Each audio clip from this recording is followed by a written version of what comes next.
I don't like talking at people. I will try and tease you out and engage you, whether you like it or not. To be honest, I tend to whip through the PowerPoint, because nobody likes PowerPoint, but the Howard insists I travel with a PowerPoint presentation with some stats on and stuff. But I do like the Q&A at the end, which can get as personal as you like. There's some questions I won't answer, and I'll tell you which ones, and if they're asked, and I'll tell you why. But by and large, I'm an open book. That's me. Yeah, if you want to tweet, record, take pics, all that sort of stuff, if you bang anything online, I appreciate it if you could tag me in. Now we're supposed to load the PowerPoint. Oh, thank you. Oh, right, this is mine. The magic of 10. It's always handy as a prison reformer, we can call on Churchill for a decent quote. The first real principle which should guide anyone trying to establish a good system of prisons would be to prevent as many people as possible getting there at all. And Churchill did a couple of stints himself as a prisoner before escaping, so he had a reasonable perspective on it. Who of you think prisons work? Come on, don't be shy. That's one of the easier questions. I'm not asking who believes in capital punishment. Who believes prisons work? Anybody? Yeah, it's a broad question. It's in, the devil is often in the detail, quite right. But there are some people here who think that prison works. I'd say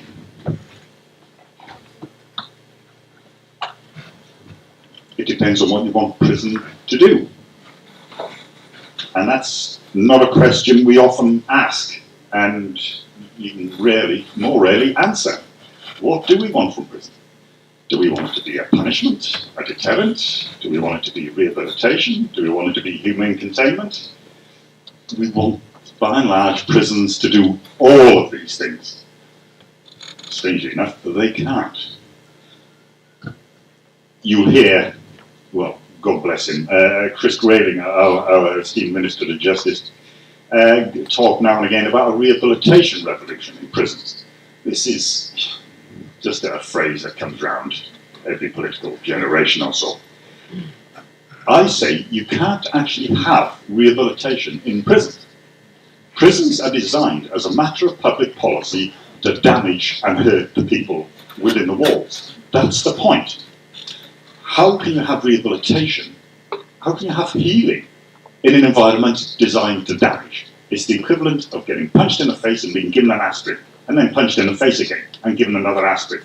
Rehabilitation is undermined by the punishment, and the punishment would be undermined by the rehabilitation. We want prisons to do too much. We want them actually to solve every possible social problem, because most of the people in prison tend to be social nuisances, chaotic people living chaotic lives. And somehow we want these social problems to disappear behind a 20-foot wall and pop out again a few days, weeks, months, years later, miraculously better human beings. Well, strangely enough, you treat people horribly, and they tend not to appear as decent human beings at the other end.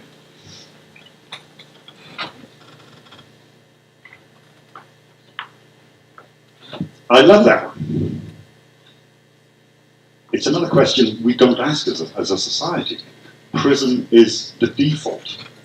You have any conversation about crime and punishment, and people talk about prison.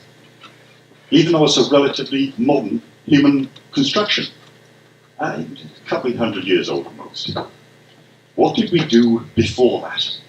What do societies which don't have physical prisons do to deal with crime? There are 1,001 responses to crime and social disorder and social problems. Prison isn't the only thing, but it tends to be there. It's totemic, it's iconic, it's in the forefront of people's heads, and to get any sort of sensible conversation, you've got to get people's heads past the obstacle that is prison and get them to think wider.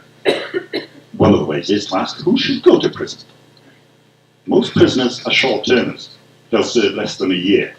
These aren't people who've committed particularly significant crimes. They might be significant and harmful to victims, to individual victims, but even then, not so much. You don't have to do much to get a year in prison, or less.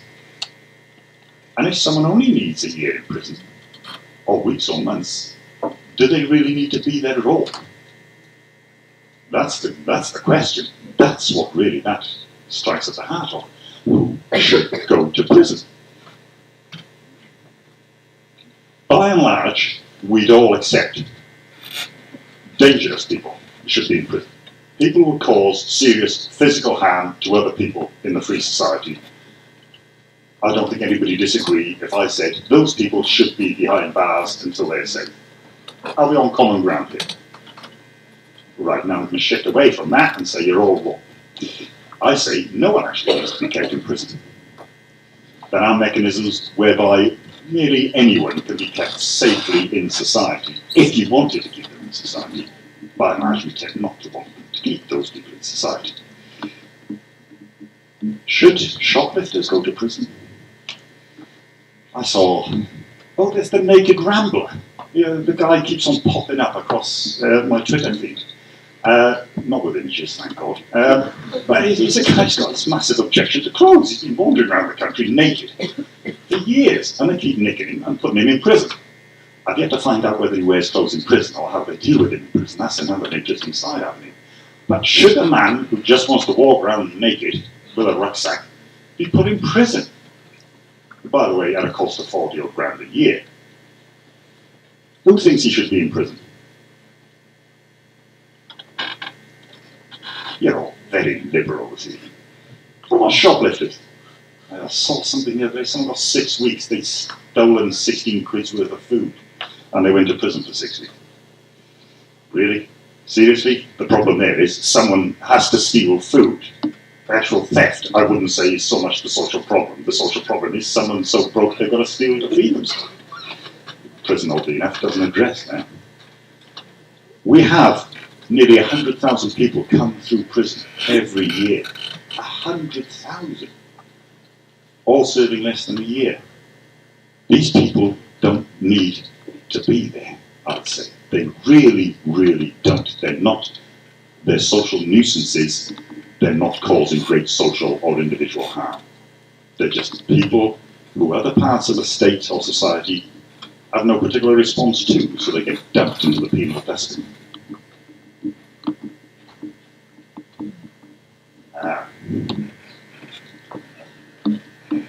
This one, so I was reading the Daily Mail earlier, and I was reading the comments of a prison story, which no one with any sanity should ever do. What should prison be like? Should prisons be hard? Again, the devil is in the detail, but as a broad point, should prison be a difficult place to be? Have I got a lot of police studies students at the time? Yes, most people would say prison shouldn't be a pleasant place, it should be an unpleasant place. But, is that rehabilitative?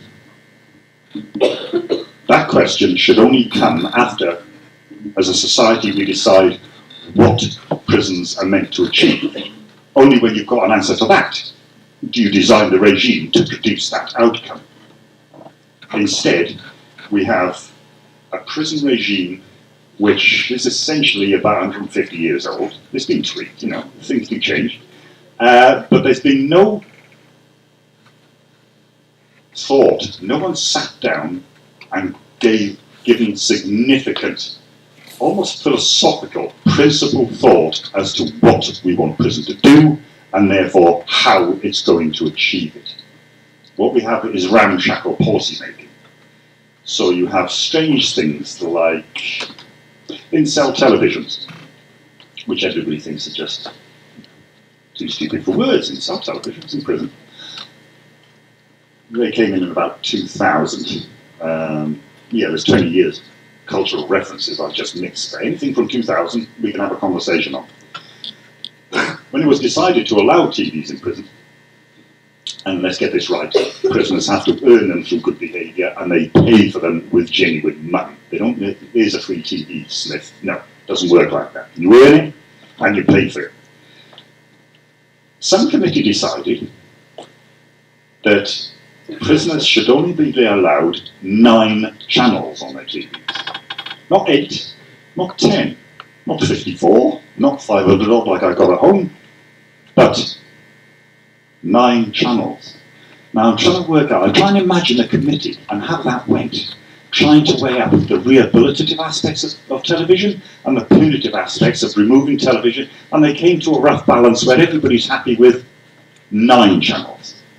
8 would be too hard, 9 is too cushy. 8. I say this is just bizarre when you look at the minutiae of these decisions, of course. They're not fundamental, they're not principled. I'd also say, and nearly everybody does this, to think of prisons or punishment as being either hard or soft is to use the wrong conceptual framework. I say, ask yourself what's effective. You might want hard prison regimes, but if they mean 100% of people pass through prison turn out and re-offend, then clearly you're just cutting your own throat as a society to do it. You end up with the re-offending rate you deserve. If it turns out that more flexible and reasonable regimes reduces re-offending, then you'd have to be a Tory or an idiot to say, no, we're going to stick with the hard stuff, knowing it's going to produce future victims. So don't look at hard, don't look at soft, look at what's effective, what will reduce the number of future victims. And in all of this, and I'll get to some boring stats in a minute, I'll try to flip the past as fast as I can. In all of this, you've got to remember crime and punishment is about people. How many people here have been a victim of crime? Yeah? Yeah, and there's some of you probably don't realise you've been a victim of crime, in some sense. Yeah, difficult question. How many people have committed a crime? Fair dues, and the rest of you are liars. You know, piss people off on Twitter by saying we're all criminals. Everybody breaks the law. Of course, I get people saying, yes, but speeding isn't the same as mass murder. As if anybody made that equivalency. But we all break the law, make no mistake. All of us. Weirdly, I look the same as you lot. Pretty much. A couple of generations ahead, granted. It's about a hard life. It's about people, crime and punishment. It's about the individuals. I can stand here and talk of grand philosophies about the nature of prison and punishment and criminality, but the bottom line is we must remember it's about one person harming another person. So when you're drawn into any discussion about prison or punishment in general, whether it should be hard or soft, this is why I say, come back to, junk those terms, come back to what's effective. What do we know works? What will reduce crime? Then you can find a way forward. Otherwise you dig yourself into some weird ideological hole that you can't get yourself out of.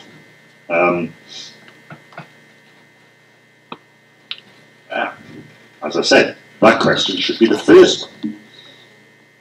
And that comes after. But then I didn't put this PowerPoint together. Have a guess. Anybody want a rough guess at all?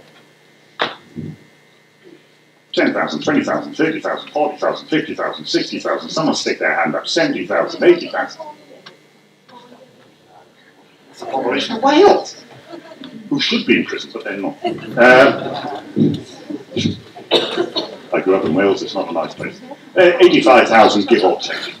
The Howard League produces new stats every week, and it goes up and down. We're on a historical rise. Actually, we're on a massive rise. I can remember the dates back in the 1980s when there were 45,000 people in prison, and the prison system was in crisis of overcrowding. Now we're looking at 85,000 and rising. And people don't realise it.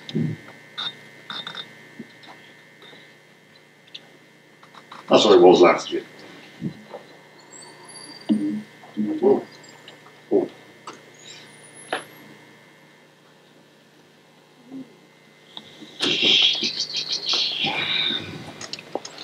It's not cheap to be a student these days, is it?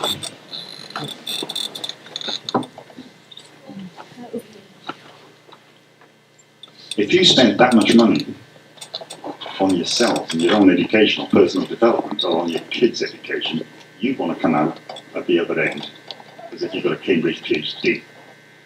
What do? We spend that much per person in prison every year. And what do you get for your money? A 60% reoffending rate. There is no other endeavour in human history which has such a high failure rate, such a high cost, and yet we wake up every morning and think, I know, we'll keep doing it all over again today, and tomorrow, and tomorrow, and tomorrow. Percent failure rate, they'd be bust instantly. As I say, no other human endeavour fails to the tune of 60%, and yet we carry on doing it with that much money. You could put your family through Eton for that. Percent reoffending rate, sometimes higher for younger offenders, sometimes lower for older offenders.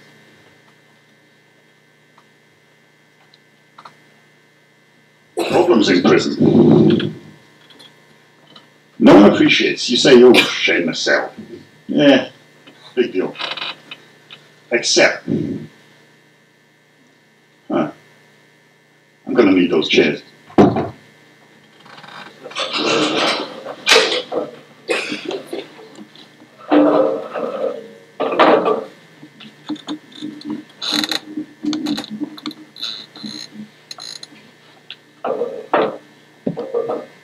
Okay. Yeah. It's a cell. Bog standard cell size. Stick yourself in it. Maybe for 23 hours a day. Stick a bed in it. Stick a locker in it. Stick a little table in it. Stick a chair in it. Stick a telly in it. Did I mention the toilet? Stick a toilet in the corner. Now, stick in the second bed and the second person who you don't know from Adam. You might be 20-year-old inner city urban youth who listens to R&B all day. What you've got, sharing a cell, is me and Montalbano. The amount of conflict in prisons is huge because of cell sharing. So when you say overcrowding, 2 in a cell designed for 1, doesn't sound too bad until you actually imagine yourself actually in that space with a stranger. And that number is rising. Violence in prison, the official figures are quite low, well, considering 15,000 a year. The catch is, the research shows those are acts of violence which are noted, and something like 90% of prison violence isn't noted. So we're looking at over 100,000 acts of violence in prison every year. The number of people being jailed just keeps rising. Everybody knows, and has known for 20 years, we're the biggest imprisonment merchants in Europe. And there was that slide who asks who should go to prison, and this is who does go to prison. And the difference between the general population and the prison population is mind-boggling. 2% of the general population have been in care, 27% of the prison population, 2% excluded from school. Nearly 50% of men in prison have been excluded from school. It just goes on and on and on and on. We're looking at people who are living chaotic lives, who barely have a toehold in the wider society and its interests. These are the people who end up in prison. Oh. And putting them in prison solves none of those problems. But you still get a bill for 42,000 a year. Oh, sorry. The difficulties that women have in prison is, women in prison are ignored, pretty much. There's, see, I can't even tell you the exact number, 4,000 or 5,000. It's, out of 85,000. And so they tend to be ignored.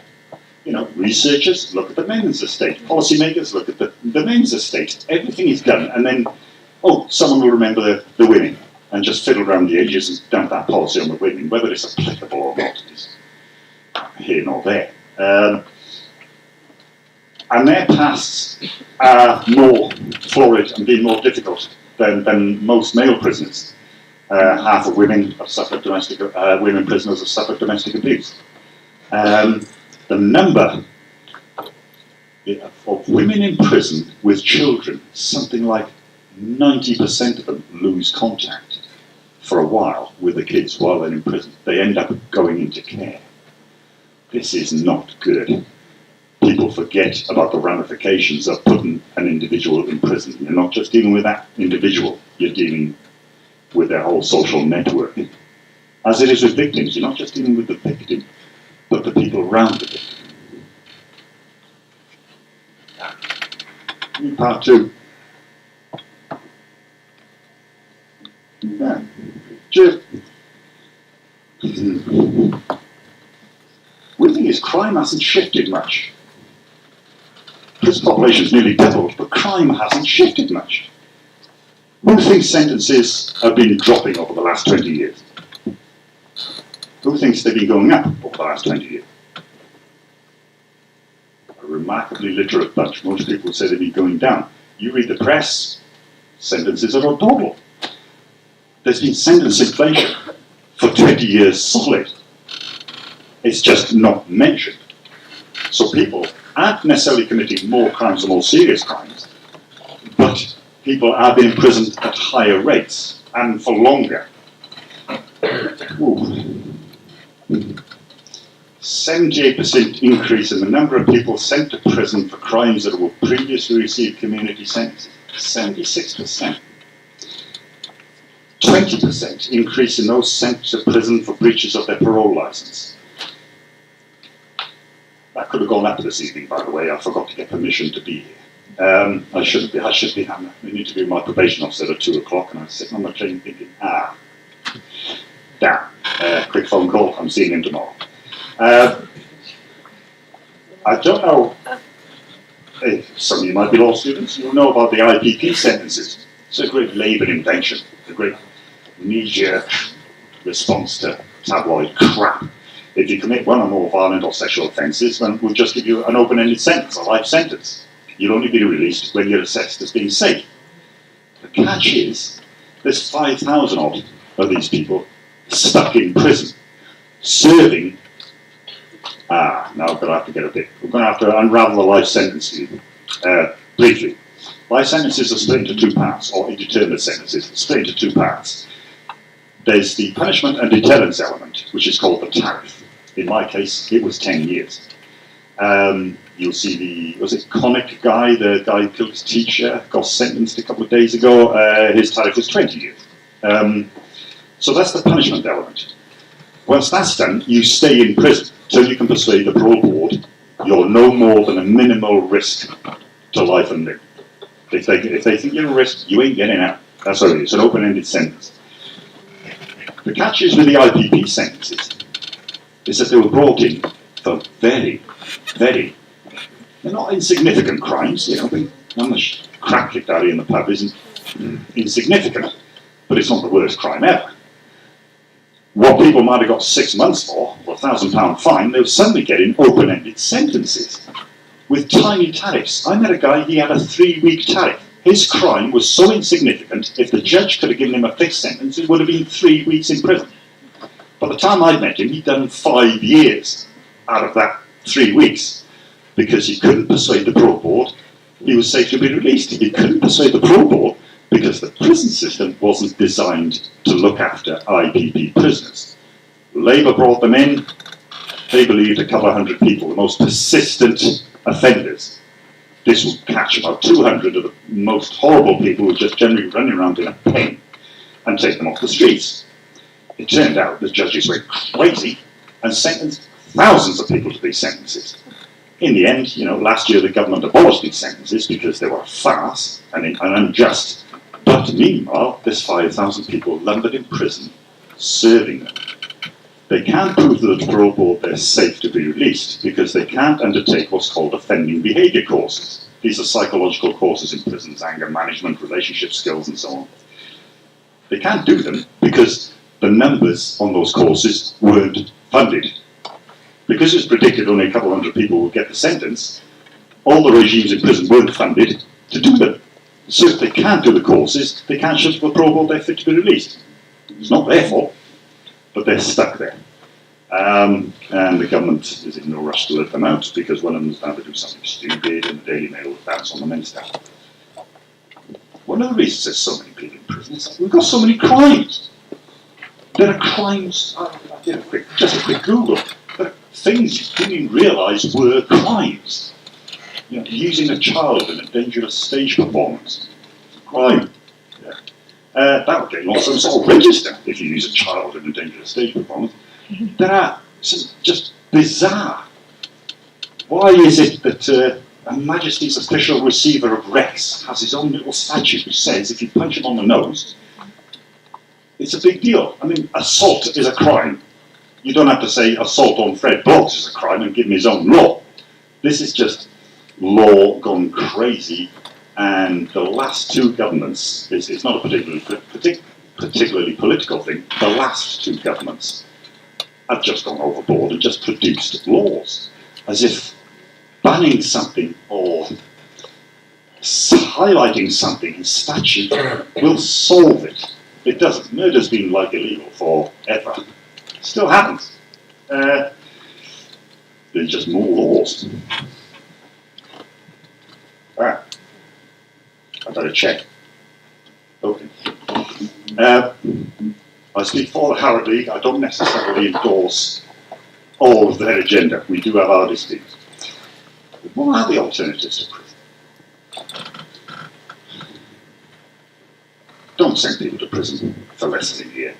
Just save everybody the embarrassment, and let's not do stupid things like that. Invest in community sentences more. People serving their sentences in the community have a much lower reoffending rate, and it costs a downside less. 42 grand to keep a man in prison for a year, it might cost him, and he's the odds of him reoffending 60%. If the community sentence, it might cost a couple of £1,000, and the chances of reoffending might drop to 20%. This is a no-brainer, you'd think. It really is. Justice for children. The Howard League does a huge amount for children. It's got a whole legal department dedicated to children who were, I mean, I went in as a kid, so, you know, I've seen the shifts. Treated really badly. I say we shouldn't be checking kids. We've got prisons for 12-year-olds. Come on, seriously. There are parts of Europe where the age of criminal responsibility is 18. People we put in prison wouldn't even get charged across most of Europe. 12-year-olds shouldn't be going to prison. If we're going to keep prison, change prison. We need safe conditions and real work. Two great positive efforts that can be made straight away. You've got to make safer, less violent places. And people don't understand about prison work. You've occasionally heard the story, you know, prisoners are just lying around all day watching their telly. And they are. Because the prison service, out of 85,000 people in prison, the prison service can only provide work for about 15,000. And that's been the case, well, for as long as I can remember. And that work, let me see, a room like this, you need a cleaner for up here, you need a cleaner for down there, you need someone to move stuff, you need someone to look after the AV. You could make up about 6 jobs out of this room, and that's what the prison service does. You know, there are people in prison, they're the fish tank orderly, looking after the fish in the school's office. That's an official job. On paper, it looks good. The governor could say, I've got most of my prisoners in purposeful activity. Well, it's activity, and there has purpose to it. But he's feeding fish. You know, that's not rehabilitative, and it's not punitive, it's just fiddling the figures. Most prison work is pointless. Decent prison work would go an awful long way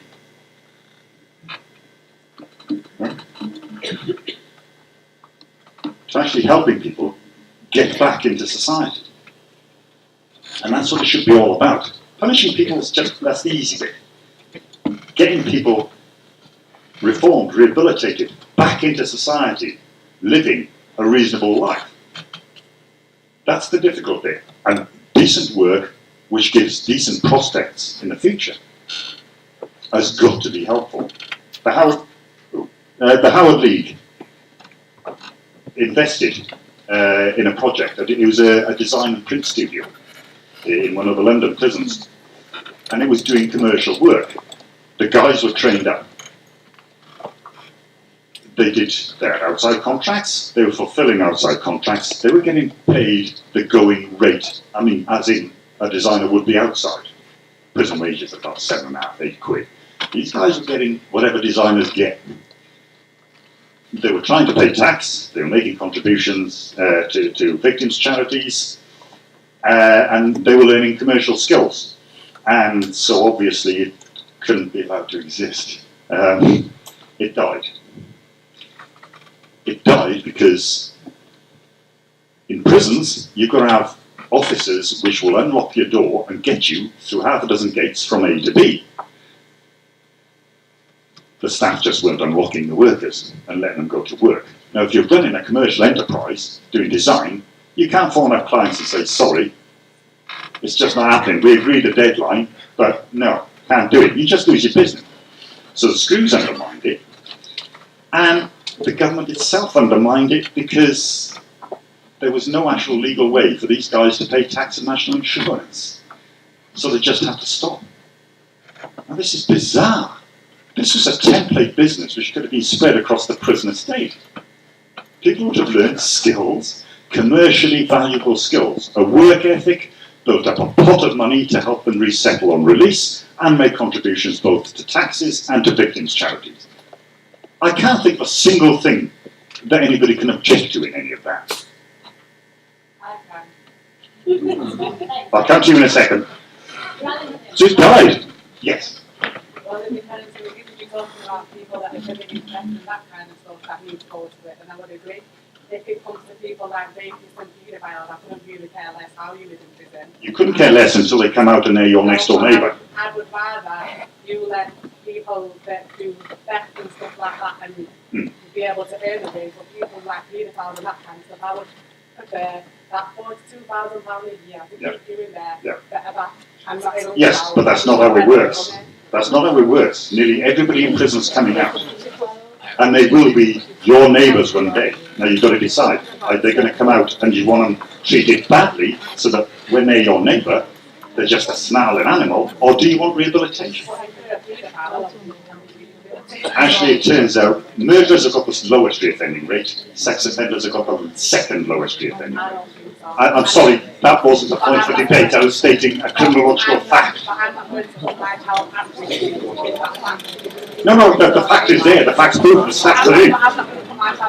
No one would. No one's going to put a kid, dangle up a kid in front of a paedophile.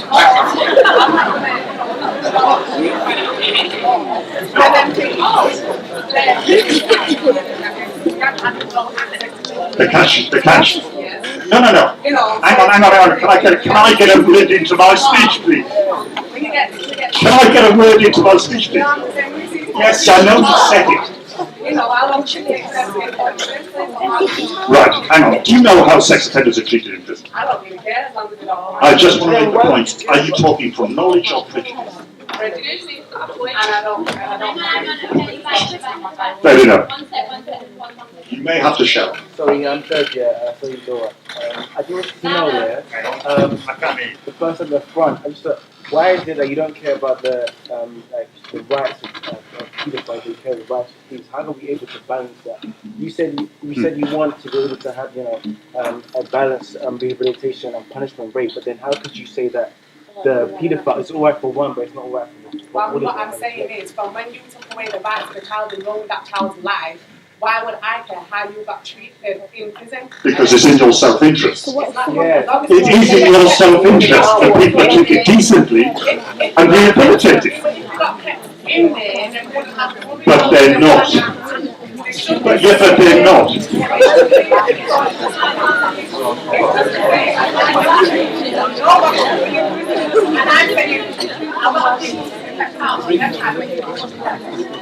Yes, we do.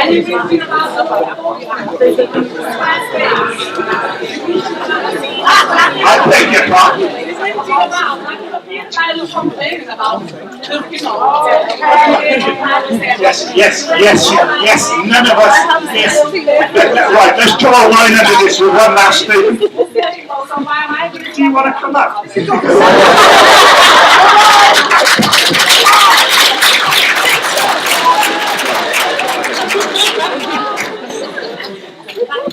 Pedophiles is a good illustration because it's the worst of the worst. They're the ones everybody hates.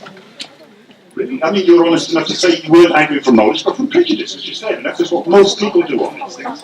And it's got to be addressed. You can't just say, well, you don't know nothing about this, and that's absurd. You've got a view. I don't agree with it, but you have a view. Why we should care about even the scummiest of scumbags? It's self-interest. These people are coming back out. Do you want them back out rehabilitated, or do you want them back out pissed off? Take your pick.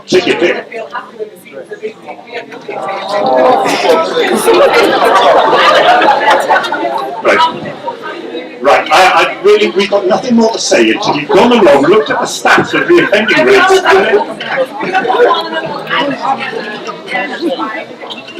right. Just paedophiles or other sex offenders? But which sex offenders? Which sex crimes? 16-year-olds who have sex with 15-year-olds? No, that's a sex offender. No, that's a sex offender.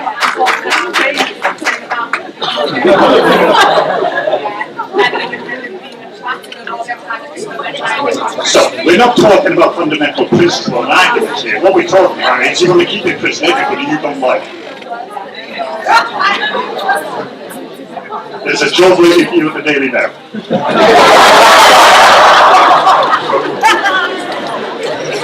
There's a job waiting for you at the Daily Mail.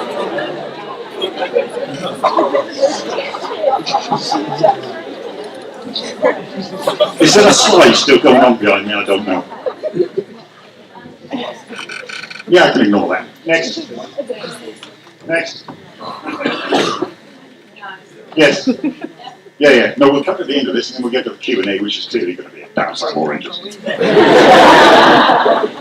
You saw it. Yeah, holiday campaigns, lots of stuff, does good things. Move on. Next.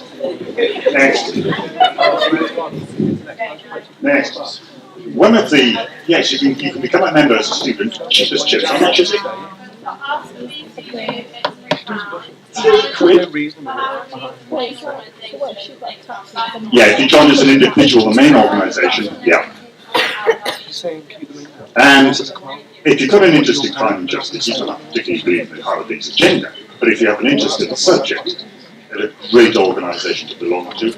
If you're a proto-academic and you're going to take this further, their mentoring and academic connections are just brilliant. You know, I've been meeting people with research I was reading for 20 years inside. It really is good. And I suggest you look at it. I'll go more. She'll make a better pitch for Howard than I will. Right.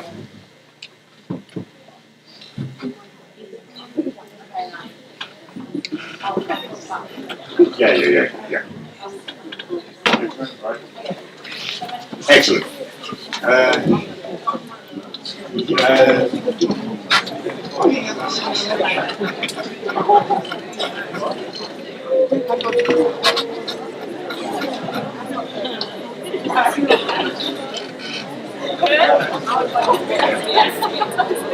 Right. Q&A.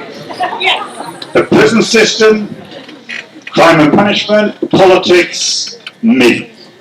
If I'm daft enough to do these things, I'm daft enough to have to say, I'll stand before you.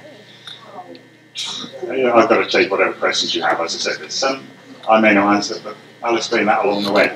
Right. Any questions? From this side of the room.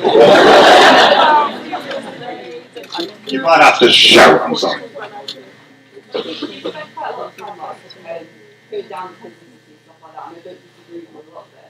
But I'm assuming that you've not reoffended, so is there something that could be guiding you right? Perhaps I just haven't been caught.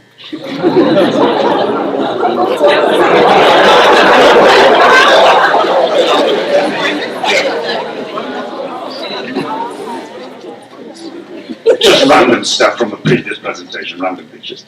I'd say anything I achieved despite the prison service. I mean, to do my masters, one of the education staff literally had to sneak books in and risk her career and being imprisoned herself. I had to abandon my PhD when I got into an argument with the education department over whether they'll give me paper to write on. Very few positive things happen in prison. I'm not saying they're wholly negative places. They're damaging places, but you do get interesting things happen. And some of them can be good things. They just tend to be isolated, a particular governor or a particular member of staff's pet project, and when that moves on, I've got you in my eye, when that moves on, the project dies. So I take your broad point, good things do happen in prison. But I want to separate out reform and rehabilitation. We talk about rehabilitation, we really shouldn't. What we're talking about is reform. To reform is to abandon evil ways. To rehabilitate is to be restored to former status. Individuals reform. Only the individual can decide to stop doing the bad things that they're doing. Only society can rehabilitate. Because no matter how reformed you are, if society doesn't allow you to have your status restored, you're still sitting on the sidelines. But even if it was, people are coming out into a society which is anti-ex-prisoner. It's as simple as that. And to that extent, if you're from an inner city estate and you're a drug dealer and you want to try and go straight, if everybody's shutting the door in your face, what are you going to do? You're going to go back to dealing. It's the only sensible option.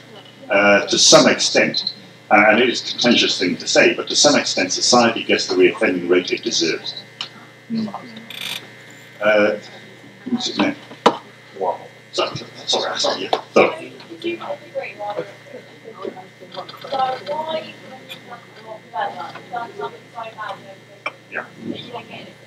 Who says it was for free? That's a big assumption. No. No, I had to run around families and friends and generally begging for money. Prison education used to be eclectic and interesting. Yeah. What do you mean everyone? As if you turn up to the education department and say, can I have a degree, please? It's not. There are hoops to jump through, the same as you have to jump through.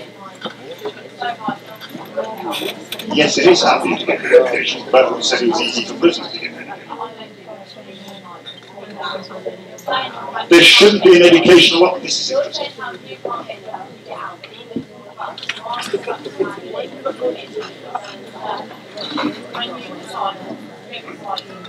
Yeah. You're making crime sound as if it's a rational cost-benefit analysis. Oh yeah, but that's just it. But then you're asking, why aren't people foreseeing the consequences 5 years down the line? We can't hear the question, but we can hear you. Yes, sorry. I haven't got a good system here. Essentially, education is difficult to get out here. Why should and jobs? Why should it be any more different for prisoners? Yeah, it is. No. But there's not a million years. There's one thing not getting a job because the economy's crap, and it just doesn't work. There's another thing. Someone looking you in the eye and saying, because of what you did 10 years ago, no, I'm not going to let you stack my shelves. That's a different ballgame. That's a different level of unemployment, a different reason, a different basis. Yes. What crime did you do? Me? Yeah, what crime did you commit, and how long do you believe that what you get was just As I said, there are some questions I might not answer. Okay. I've got to bear in mind when I talk about the crime, and I say the crime as opposed to my crime, because it's not just mine, it's the victims' families as well. And I've got to bear those in mind, if you see what I mean. I attacked my friend. It could have been anybody. And he died. That's pretty much the people often think, including lawyers, you need to have an intent to kill to be convicted of murder. You don't. They only have to prove an intent to cause serious harm. If I shoot you in the leg, that's intent to cause serious harm. If you then die, that's murder. So I didn't intend to kill him, but he died. I pleaded guilty to murder, and that's that. Justice? I mean, my tariff was 10 years. The punishment, the court decided the value of my victim's life was 10 years of mine. How can you make that calculation? How can, seriously, I mean, we have to, for the sake of criminal justice, to make it all work. It's like insurance companies, weigh up the value of people's lives. But it's inherently absurd. How can anyone say, that life is worth 10 years, that life's worth 20 years, that one's worth 30 years? Is it justice? I don't know. I honestly don't know. And I've struggled with this all of my adult life. What should my sentence have been? I don't know. I honestly don't know. Aside from the 32, I was a pain in the ass. What do you think his sentence should have been? Yeah, interesting, yeah. I'm not here to judge, so that's why. Has anyone got any idea? Sometimes people can have a 32 years and don't learn from it, so 2 years. Yeah. Shout though. Who's shouting? Who's shouting now? Yes, sir. I just wanted to know, do you feel like You're not shouting loud enough. Now. oh sorry, do you feel like you committing the crime itself is just as an equal punishment as you doing it in prison? So you knowing and having to live with that the rest of your life is Interesting point. I mean, everybody says, yeah, you know the difference between right and wrong at the age of 14, and of course you do.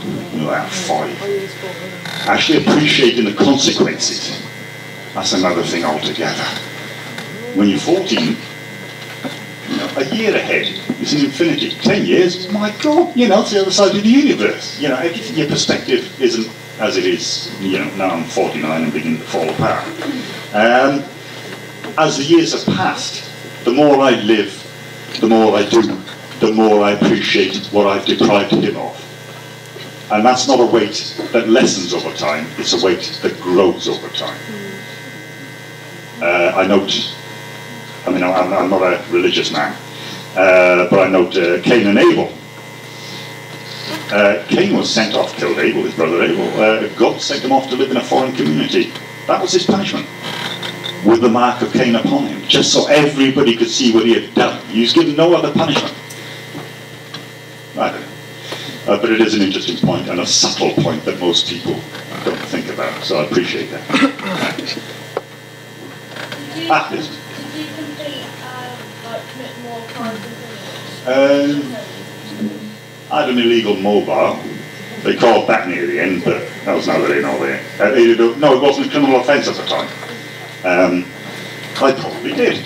Nothing that I can think of. I used to brew hooch, used to smoke dope. Basically, I did what you got to.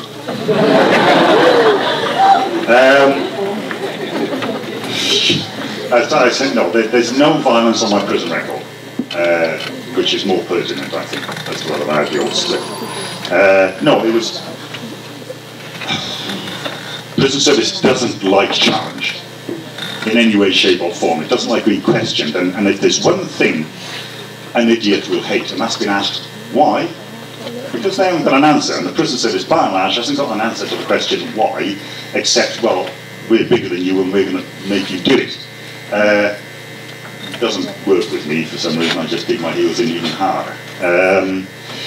And so, I led the prisoners' union for a while. I wrote, I started the first prison blog, all those sorts of things. It just hacked them all. And over the years, it just added up and added up and added up.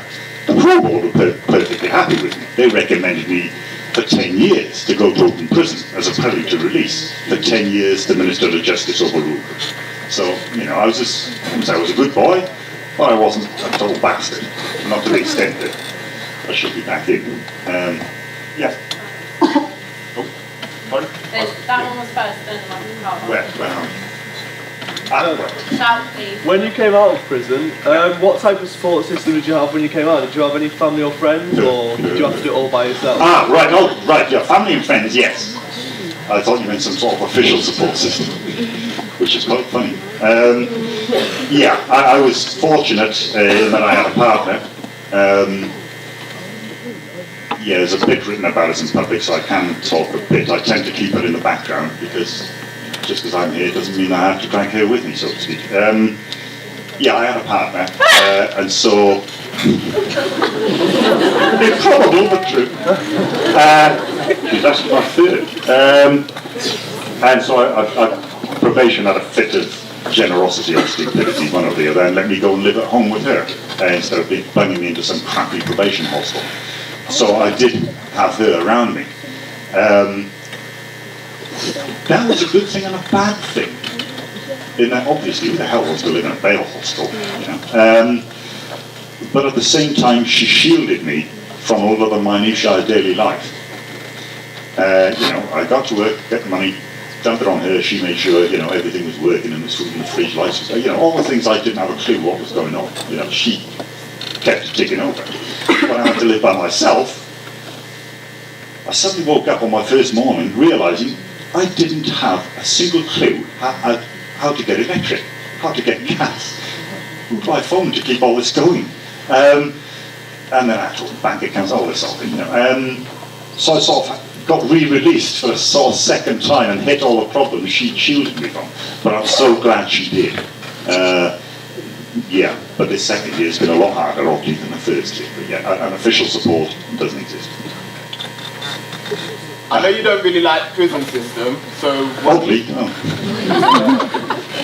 do you think should happen to the kid that killed his teacher? That guy. Well, he's spent 2 years in a special unit for starters. He's not going to go to prison. He's too young. He's 15. I started off in an adult prison, massively illegally, then they got me in a special unit for a couple of years. You can't keep juveniles in prison.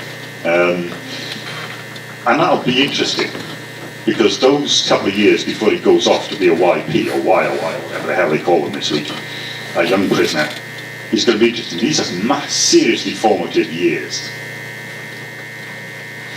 And if they give him the right surroundings for the next 2 years in one of these special units, he might be a salvageable human being. And cases like him, and Thompson and Venables are an extreme case, but along the same lines, should make us ask ourselves, right, are we going to write people off at the age of 10, 11, 12, 13, 14, 15, 16 if they commit a serious crime? Or do we all have some hope that they can be reclaimed as decent human beings? I don't know enough about the case, and no matter what's in the media, none of us knows enough about the case to know the ins and outs of what's going on through that guy's head. But hopefully, he'll get back on the straight and narrow and realise what the hell he did sooner rather than later. And he won't, he's going to spend 20 years in prison minimum. Even if he's, becomes born again, Christ incarnate tomorrow morning, he's going to do 20 years minimum. Is that of any use to anybody? I doubt it. Does it make the victim's family feel better? In some sense, yes, but in some sense, no, because someone's still dead. That's the thing about murder. No matter what the response is, it doesn't alter that. You can kill me, my victim's still dead. You can keep me in prison forever, my victim's still dead. Nothing alters that fundamental fact. So what should be done with juvenile murderers?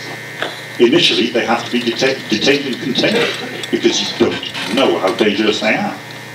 That's fair enough. That's just sensible. After that, you've got to ask yourself, is empty punishment, like a 40 grand a year, of any social use? I've got my opinion, other people have theirs. So it's one of those questions that just should keep coming back at us until we've got a sensible answer.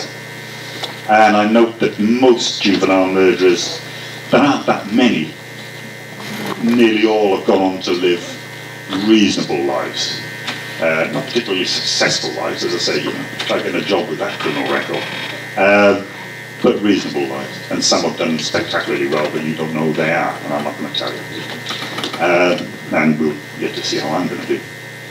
Yes? Do you think that, upbringing has anything to do with you committing the crime? Yes. Yeah. Yes, but I came from a broken home. I did actually come from a broken home. My Bible brought up 7 of us poverty, all that sort of stuff, which you don't realise as a kid. You think, oh, you're happy. So in retrospect, dear God, that was awful. And I ended up in care. And that was significant. I was massively depressed. I mean, clinical should be scraping me off the base of the cliff sort of level of ill, which I didn't know at the time and no one else around me appreciated. And I say yes, but because yes, of course, there are things in the course of your life which lead you to a particular point, just as they can lead you away to a particular point. But I always say, no matter what my background was like, no matter what course of events led me to that point, how I dealt with it was me, solely on me. So, yeah, no, you know what I mean? It's not some way of diving out of responsibility or anything. But the course of our lives lead us to strange places. We finished. I need a cigarette.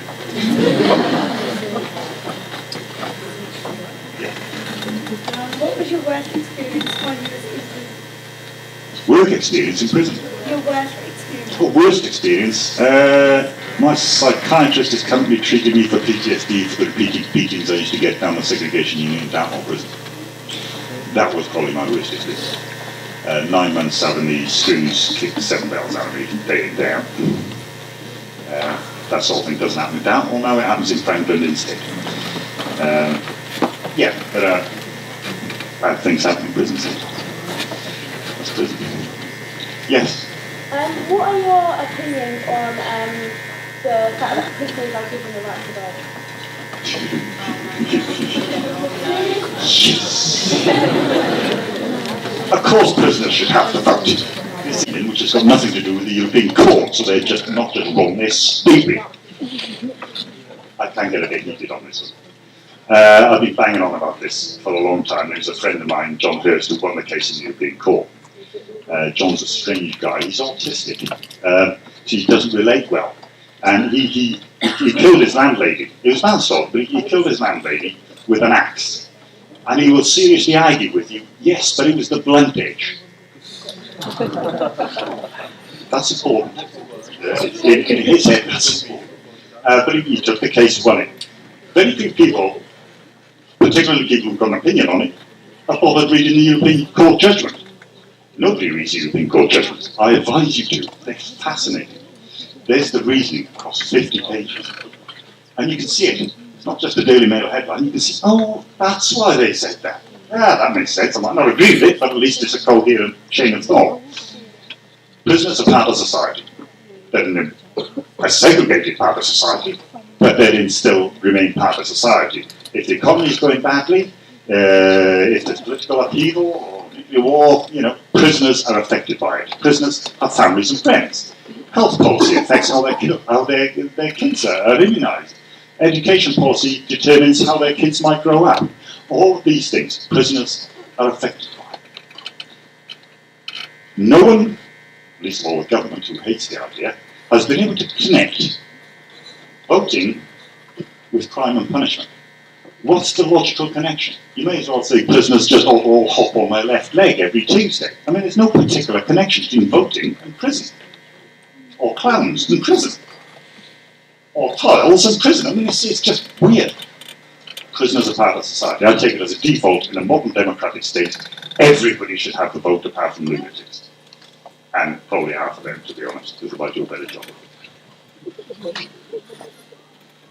That's my feelings on the prison vote. Should have it. Worse than that, we now have a government, two governments, and the next one will do exactly the same, who've been ducking and diving from this judicial decision for 10 years. What does it say to prisoners when a court has spoken and the government says, we don't like it, screw you, we're not going to pay any attention? What lesson does that teach criminals? The law is optional. I think the government's handling the thing is just shambles and embarrassing. But that's my view on the prison vote. Anybody? Yes? I completely agree, actually, with the vast majority of what you said. Well, that's not good. I want an argument. But with that, those 2 years inside, you must have met quite a few other, I say the right qualified, violent prisoners. I appreciate what you're saying. It's more about getting them back to a state where they can revisit society in a better state.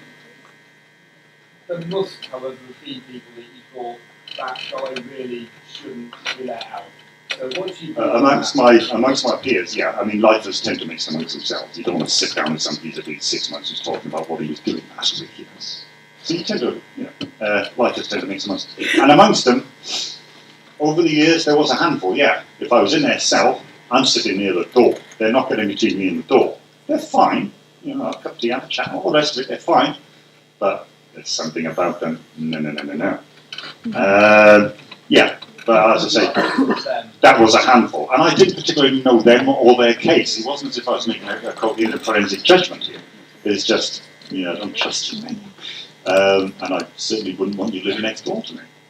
The prison service tends to, and the parole board makes more rational decisions. That's a lie. They make decisions on more information. Still crap decisions, but on more information. And yeah, there are people who are perpetually dangerous. And containment of some sort is all that can be done. I'd say you should try and make that containment as humane as possible. Because the danger is with keeping people in prison forever is what you're actually doing is keeping people in prison for what they might do. Now, oddly enough, if a couple of coppers walk in here and drag someone off on the grounds that you might commit an offence, you kick up about it. Well, prisoners are just the same. They're there for the offence they committed. In some cases, they are then detained for what they might do in future, which is a different balance of justice. So, as I say, some people, yeah, they are going to be they're dangerous forever, but their crime may not have been horrendously horrendous, so it doesn't justify a whole life tariff. So they might get a 30-year tariff, they'll serve 30 years, they're still dangerous, and might be dangerous for the rest of their lives, so until they die, they're going to be held. I'd say you've got to hold them with some decency and dignity, because they're being held for what they might do, not for what they've been doing. Yeah. Yeah. I can't see you. I can't see me. Yes. Yeah. No, sorry. Yeah. I have two questions. I want to know one, what was your day-to-day, like, what was like a practical day for you in prison? And the other, are you remorseful about what you did? Yes. Oh, of course. You can't kill someone and just walk away from it. There are some crazy people that can't, but by and large, of course, yes. But it's almost... Remorse becomes... I used to know the speech from Shawshank. I kept on saying to my missus, I said, I'm going to go into the next parole board and just do that speech and walk out. You got parole. Yes, but remorse becomes... I can't put more meaning to it than that. I mean, everything I do, I've been non-violent since that day. Everything I do, all these talks, it's about reducing harm. It's not as if I'm being... Calling for prison reform isn't to be pro-criminal. It's to be pro-justice. And if you deal with penal reform right, and deal with criminality right, and deal with criminals right, you will reduce the number of future victims. That's why I do most of this stuff. Just to make people think there are better ways. Prison harms people, crime harms people. If we can reduce the general level of harm, that's as good a start as any. So that's what I do. It doesn't make up for anything. I saved 2 lives last year. Doesn't mean shit. My victim's still dead. I could save a life every day of the year. It doesn't make a damn difference. So you talk about remorse, it's an interesting word, but I can't actually get a grip on it. So your first question, my day-to-day life in prison? The secret of prison is, it's so boring, it's unbelievable. Nothing happens for years on end, and then everything happens. Normally a riot. But it's so boring. And the regime can vary across the whole estate. I mean, I could tell you what my last day was like, and I could tell you what my first day was like, and in between just about every variation on the theme. You know, some days I was working, some days I had a good job, some years I was unemployed and I was banged up for 23 hours a day. Other times I was down the block for months on end, down the crap kicked out of me by schools, other times I was the governor's best mate because he needed me to do some paperwork for him. It was a mixed bag.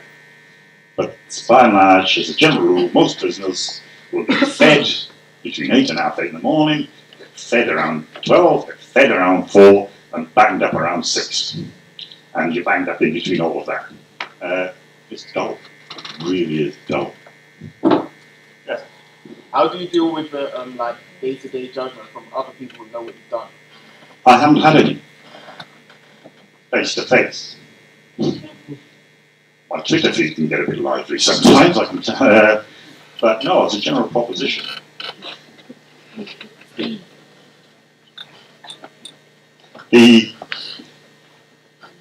If someone just got a blank cardboard model here, just some sort of silhouette and said murderer, and asked you for your judgments, there'd be a particular set of judgments based on stereotypes, by and large, because that's all most people have to deal with. But I'm three-dimensional.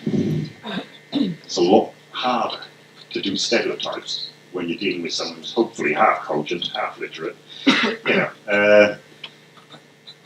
Not as easy to dismiss. And of course people aren't going to be happy with what I did. I wouldn't expect them to. But I also think, by and large, it's none of their business. They didn't know my victim, they don't know me. You can have an abstract view that clearly killing people is wrong, but why give me stick over it unless you knew my victim or you knew me? It just seems a bit weird, a bit random. But people don't. As I say, social media, that's a different animal altogether. Yeah, I've got a fair bit of flack there, but I tend not to block trolls. I tend to, come on, give us your best shot. And they tend to say, oh, you murdering bastards. Yes, we know, it's on my profile. Is that all you got? Move on. And they tend to. Right, we're going to have to sort of wind it up, I'm being told. Another question? If you have any burning questions, like personal, you can come at the end if you want, or do you want to just answer these two quick? I'll be out there smoking. Yeah.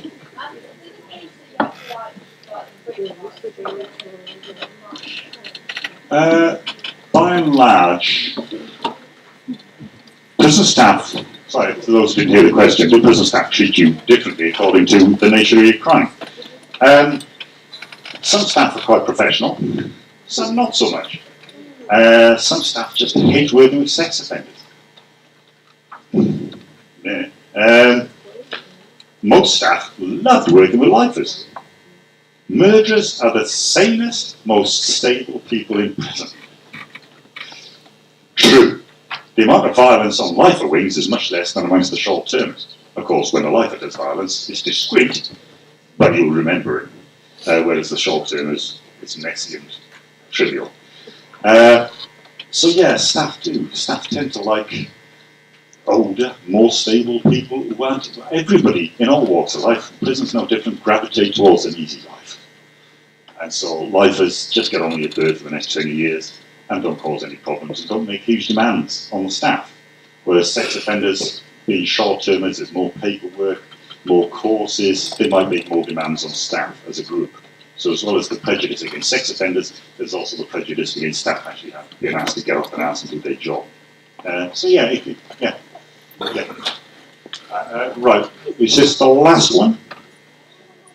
Two? Where? Can we keep going? It's running up to the end. I think everyone's I've got a train. I'm not sleeping rough in Birmingham tonight. Are going to want, justice.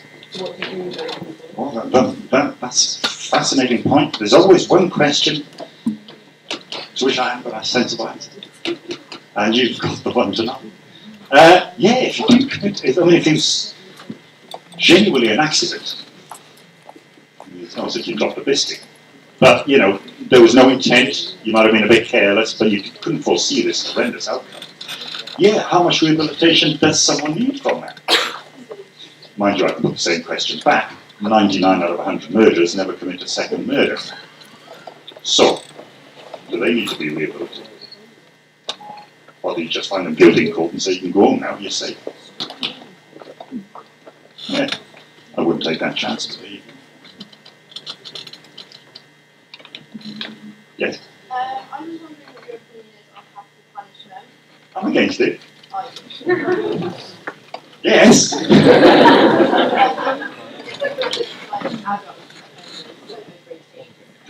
I'm against it for anybody. You don't make a point about the sanctity of human life by killing someone. You just can't. Killing's wrong. We're going to kill you just to make that point. I think it's absurd.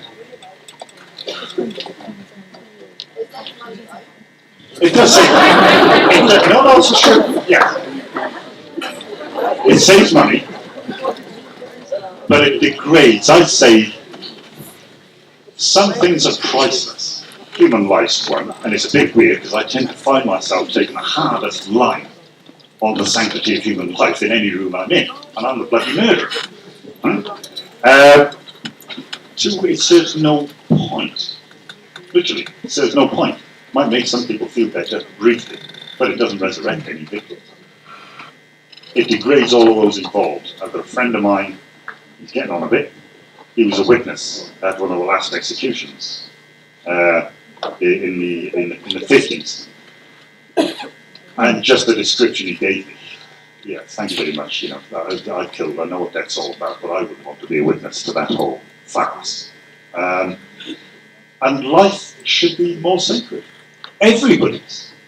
And if you start killing people on the grounds of, well, it's cheaper, then at some point, when you're old and doddery and the care home is thinking, someone might say, nah, that's a bit expensive. We'll go for the 9mm option rather than the care home option. Just something to think about in your future. She's stirring you up. No, I had this question ages ago, and you know, you were saying you don't think that the prison system works because of the rehabilitation. Yeah.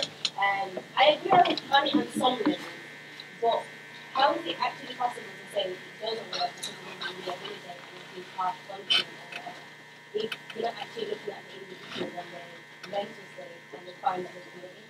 Because everyone's different in how they're going to... This is true. I mean, to make that judgment that prison by and large doesn't work, all I can offer you is the reoffending rate. You know, if the whole point of prison is to punish with a hope that you reduce the number of future victims, it doesn't work. But if you don't care about future victims, and you just want to bang people out, it does a brilliant job. If that's all you want, but expensive. And you've got to remember the secondary consequences. Everybody forgets secondary consequences. There's over 100,000 kids whose parents are in prison. Those kids have got a much higher chance of being excluded from school and ended up in care and generally ended up in prison because you busted up their family. There are all these secondary consequences that people don't think about. They just focus on the offender. Yeah, we want that little bastard in prison. You don't think about the wider consequences, which might be bad for society. But such is our urge to hurt those who hurt us. It's perfectly human. Someone hurts you, you want to hurt them back. Doesn't mean it's sensible. And as a society, we shouldn't be slaves to that urge to just respond on an individual level. You know, if you hurt me, I want to hurt you back. But that might be bad for society as a society. As individuals, that's might be how we conduct ourselves. But as a society, we should look at, right, what response is better for society? And sometimes, well, a lot of the time, the answer, which is prison, isn't good for society. Not all the nice prisons go. Right, John Howard Lee, she's going to say nice things. I'm just going to say a couple of things before you all go. It won't be too long because I know you'll get home. So, basically, we've got some ideas for some upcoming events. They're not completely planned yet, but we're looking to do this, and I will implement them if I can. So basically, the first one we've got is a prison visit. We're hoping to organise one so that student members of Howard League can go and visit a prison, have discussion with prisoners, maybe get a tour. I'm looking at HSB Birmingham. Just got to get cracking and get a date and time sorted. Next one is Recreate Youth Gangs. I did speak to them at a last talk that they did, and they said that they would come to the uni, and I've got a police man that's involved in gangs and quite a good little panel to set up, so they're going to do a talk when I can get in contact with them.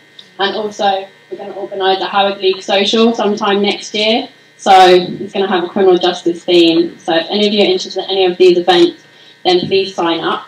It's £3 for the whole year, just to join with us. And you can get quite a few different opportunities. So, for example, you can get invitations to guest lectures like these with like criminologists, psychologists, and other ex-offenders.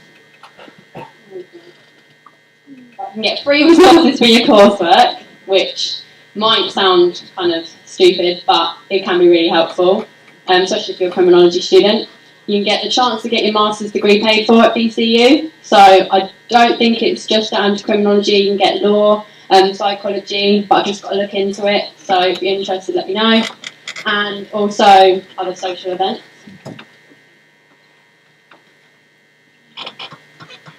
Yeah, I'm just going to talk a little bit about the Legal Society. It's just if you're doing law or you're interested in legal, anything to do with legality. If you just see Sinead, she's right at the back. If you see her at the end, she'll let you know about the events coming up. Going to Sheffield Law Fair, and they've got a Christmas ball. And yeah. Thank you for coming. Right, I just need to do PowerPoints better.